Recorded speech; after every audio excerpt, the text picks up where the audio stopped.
jaalala namni tokko aaliin keessan keessaa abbaa keessan obboleessi keessan haati keessan hin beekne tokko bor bultii naa ta'a. Namni kun waliin bultii ijaarranna jettee jaalalaan qabamtee akka waa tokko bakka yaanii hin dogongoriin siin jedha. Dogongortee yaanii intiniitti hin galiin siin jedha. Maaliif jennaan maatiin kan kee hin beekne nam tokko zimmi jettee jaalatte ofuma kan keetii guyyaa tokko bakka nikaan walidhannee haadha manaa ta'eef hin jiraadha minaaminii jettee dingata dogongortee jechuudha. Intinii jettee hin taa'inne dingata bakka yaanii qabeenyaa kan kee waan qabdus yoo kan biyya namaa jirtu ta'e jechuudha. Waan qabdu waliin dudduubaan utuu maatiin hin beekin waliin mana ijaarranna waan tokko godhanna jettee tasaasatte jechuudha. Intini hin jedhin ittiin kennin horii kan kee jechuudha. Horii kan kee ofumaa keetii qabadhu. Waan hojjetataa jirtu qabattee ofumaa keetii galtee wayirra oolfachuudha. Yoollee fakkeenyaaf yooma inni si jaallatu kunis inni jaalala dhufee si qabsiisee si jaallate si wajjiniin bultii ijaarranna minaaminii kan siin jedhu jiraatellee maal gochuu qabda? Atis birrii kan kee waan hojjetataa jirtu walitti qabadhu. Inninis walitti haa qabatu. Yoo rabbiin hiree keessan tokko taasisee walitti sin qabee haadha manaatiif abbaa manaa sin godhee jedhee assee nama gammachiisa jechuudha. Yoommoo sana hin taane jechuudha. Bakka jaalala qophaa namni tokko hin beekne qophaa kan kee itti galtee akka booddee hin miidhamne akka booddee hin boonye. Gaafati immoo boossee akkana na godhe abaloo akkana na godhe minaaminii jettee dhuftee himattu jechuudha. Namni tokkoyyuu waan sila hin beekneef jennaan haalii kan kee keessaa obboleessa kan kee keessaa yaanii abbaa kan kee haati kan kee obboleettiin kan kee bakka beetasabiin kan kee muluutti namni tokko beeku hin jiru. Hiriyaan kan kee namni beeku hin jiru. Bakka sanaan booda jechuudha nyaatamtee nyaatamuu dhume jechuudha. Waa lamatti baata yookaan akkuma sila wal jaallattanii bultii wajjiniin ijaarrachuudhaaf jettanii intinii jettan yookaan bultii kan keessa waliin ijaarrattanii waliin intinii hin jenne yookaan birrii kan kee qabattee birrii kan kee itti hin fayyadamne himachuus hin dandeessu. Nama kana jechuudha yoo namni kun jechuudha yoo lamaatiin biyya walitti dhaqee jechuudha maatiin isaas maatiin kan keetis waan tokko waan isin waliin bitattanii hojjechiifattanu jechuudha keessa jiraatanii jedhan malee yoo sile maatiin wal beeke malee jechuudha. Namni tokko bakka atiif inni qofti wal beeknaan wallaahi sumunii tokko hin argattu jechuudha. Waa hundatti baata jechuudha. Yookaan jaalala kan kee isa jaallattee haadha manaa isaa taate abbaa manummaa isaatti hin gammanne yookaan birrii kan kee qabattee birrii kan keetti namni kana jennaan bakka booddee maraatu taate jechuudha. Namatti simachuu hin dandeessu. Namni yaddu lamaan keessa hin jiru kan namni sin beeku hin jiru. Abaluu kana jaallataartii jechuutti namni si beeku hin jiru. Maatii kan kee keessaa ta'e gooddinyaa kan kee keessaa ta'e. Kanaafuu akkan tasaasannee isin jedha. Yani hamma wallaalummaa kan kootiitu. Assalaamu alaikum warahmatullahi wabarakatuh. Kan fayyaadha jirtu nagaadha jajjabaattu alhamdulillahi rabbil alamin nagaa kan kooti. Kan amantii biraas nagaa keessanii fayyaadha jajjabaattu alhamdulillah nagaadha. Nan babbadeenti bakka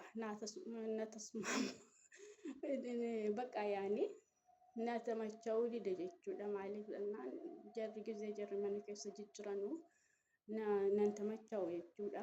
Ooma ta'e biizii dhuma bakka jiru biyya namaa hin beektu alhamdulillahi rabbil alamin rabbiin nagaa nu haa godhu.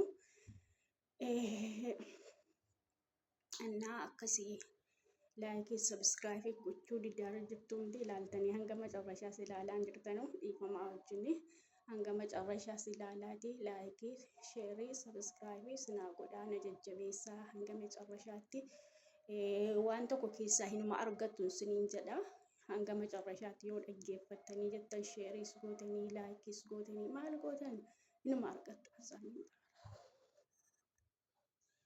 Wallaahi kan akkasii baay'ee mataa nama dhukkubsa jechuudha. Maaliif jennaan bakka lama miidhamtu jechuudha. Lama miidhamtu jechuudha. Lama maalii sadii miidhamtu. Sadii jechuun giiroo keessanitti namni, horii keessanitti namni jaallattanii nama sana haadha abbaa manaa isinii taa'ennaan hanga idimee keessanii waliin jiraattanii wajjiniin ilmaan gaggaarii horattanii itti hin gammanne waa meeqa itti baataa jechuudha. Qabeenya kan kee itti hin baate, isatti hin baate, giidoon kan kee hin dhume.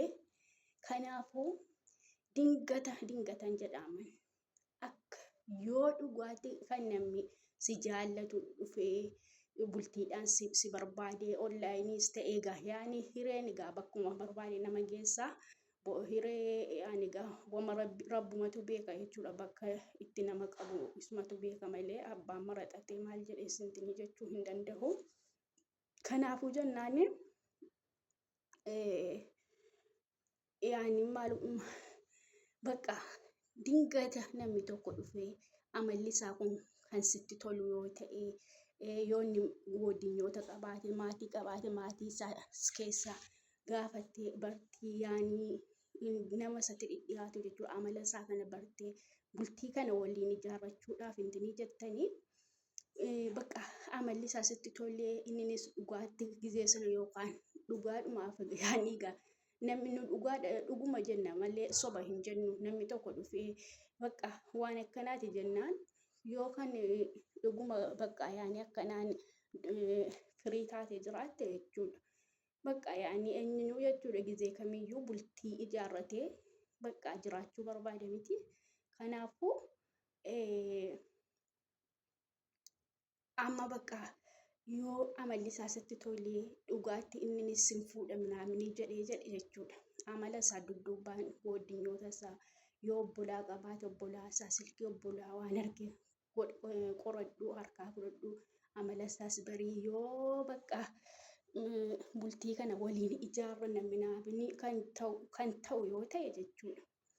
Bakka nama barsiisi waan tokko immoo birrii walitti qabadhaa malee hamma galtee yaani maatiin kan keessi kennee waliin nikaa wal hidhattanii wal fudhattanii mana keessanitti galtan sumni tokko ittiin kennu. Maaliif jennaan gaafa galtee jettee eessa dhaqa yoo walii galtee qabaatanii wal jaallattanii wal hayaatanii bakka yaani kabaja walii kennitanii jettan jechuudha. Birriin kan keetis eessayyuu hin naqu. Walumaan jireenyuma waliin uffattu jechuudha. Yoo sanan taane bakka yaani bakka jaallatteetuma hadha inni yookaan wanti itti beektu hin jiru keessa namaa rabbiin malee wanti beeku hin jiru jechuudha. Hadha na jaallatteetuma afaaniin akkana siin jaalladha siifan du'e siifan maal ta'e jennaanuma bakka amantee walitti dabalannee waan tokko ijaarra hojjetana silaa si fuuchuufanii miti minaamni jedheennaan akka tasaasattee itti waa tokko sumuni tokko ittiin kennin. Si fuuchuu barbaannaani eenyunu yoo nama fuuchuu barbaade oslumayyuu nutuyyii qirqirummaa kan keenya jechuudha. Biyya namaa waan rabbiinis nuun eeyyamne jechuudha hojjenne biyyaa baane malee jechuudha. Namni gizee nama fuudhu ijaarratee waa hunda guuttatee dhufee sitti argatee siyaasaatee jechuudha. Haadha keetiif abbaa keetti argatee siyaasaatee si fuudha jechuudha. Waa hundayyuu akka dandeettii ofiitti akka dandeettii namni eenyunuu jechuudha. Akkuma dandeettii ofiitti jiraata miti maa akkas godhee jechuudha si fuudha jechuudha. Amma namni kun yoo si jaallatee jedhe yoo dhuguma bultiidhaan si barbaade jedhe jechuudha farankaa kan keerraa waayyuu hin fuudhu hin godhu. Garuu farankaa sobee yookaan waliin bultii ijaarrannaa maaloodha nan ergadhaan kan si dhadhaa maaloodha jedhee dhufee si haasofsiisee sobee jaalala keessa si galchee si dogongorsiisuudha jedhu Allahu a'lam yookaan rabbiin waliin sin jiraachisa ta'a kan walii wal sin taasise jechuudha. Namni tidaariidha nama barbaadu jechuudha. Sumunii ka tokko sirra hin barbaadu. Hojjetataa jirta miti hojjetachuu kan keen beeka miti eessa dhaqa yoo rabbiin waliin nu dabarsee kan walii taane jenne eessa dhaqa jechuu yaada bakka yaani sumni kan kee natti fidii akkana goona iyyuu hin jedhu. Ati yoo dhimma kan kee bakka gargaareetan intinii jedhee takkatu waan tokko baafannee galla jechuu jette malee jechuudha. Sanayyuu yaada keetiin hin godhiin sin jedha. Maaliif jennaan gaafa galte walitti qabadhu farankaa kan kee. Maatii hamma gargaaruun barbaachisu gargaari. Of immoo hin irraanfatiin. Waggaa meeqa biyya namaa turuun jechuudha. Of irraanfachuu keenya waggaa meeqa biyya namaa turre jechuudha. Namni nama gorsu dhibuurraan nama fidi jedhu malee namni nama gorsu hin jiru jechuudha. Kanaafuu of hin irraanfatiin. Warri sichi dhiyeenya dhuftan warri sichi dhufuu jettan illee yoo dhageessanii jettan sagaleen kun yoo viidiyoon kun illee sin bira dhufee jedhe jechuudha. Of hin irraanfatiin. Majammaraa of ijaaruu qabdan. Wallaahi sanaan booda nama hin qaqqabdu. Kunoo yaani an gisee tokko jechuudha. Waan tokko waan anumarra ga'e irraa fudhadhe beekumsa fudhataa deema jechuudha. Wama yaani bakka gisuma biraa nan hojjetadha jedhee jechuudha. Dura bakka namuma kana yaani beetasabii kan intinii godha minaamni kan jedhanu keessa hadha yoo namni tokko rakkatee jedhe hadha nama kanaaf akkana godhee kan boron hojjetadhatu jennu jechuudha. Dudduubbeettamnee mana namaas kushiinaa namaa keessa tamnee jechuudha. Isin immoo warri reef biyyaa baatanii waggaa tokko waggaa lamaa jechuudha. Yoo sila waggaa 6-7 ta'a jettanii haqqadattanii dhuftanii waggaa 4 sinqaa birrii keessan qabadhaatii gizeedhumaan biyya ofiitti deebi'anii yoo sila bultii qabaatan bultii keessanitti deebitanii yoo ilmoo dhiiftanii dhuftan ilmoo keessanitti deebitanii ilmoo keessanii wajjin jiraachuu bareedaadha. Innaa maas hedduudhaan kanatti himoontinii jedhe inni nuyyuu yoo dhugatti sin jaarsi jaallatee jedhe haadha manaa si taasifachuu barbaade birrii kan kee hin gaafatu.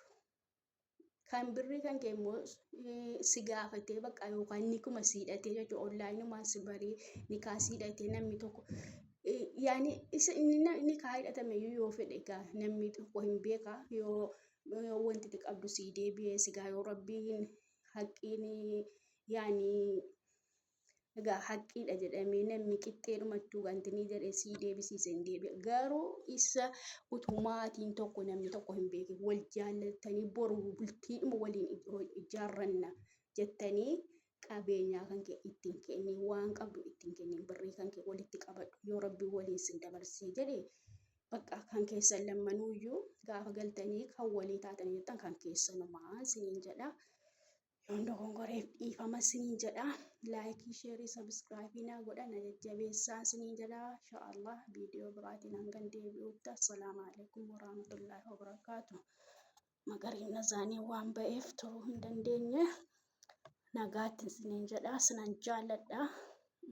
Sheerii, sabskraayibii, laayikii naa godhaa hanga macarrashaatti ilaalaa na jajjabeessaa jedha. Assalaamu alaikum warahmatullaahi wabarakaatuh.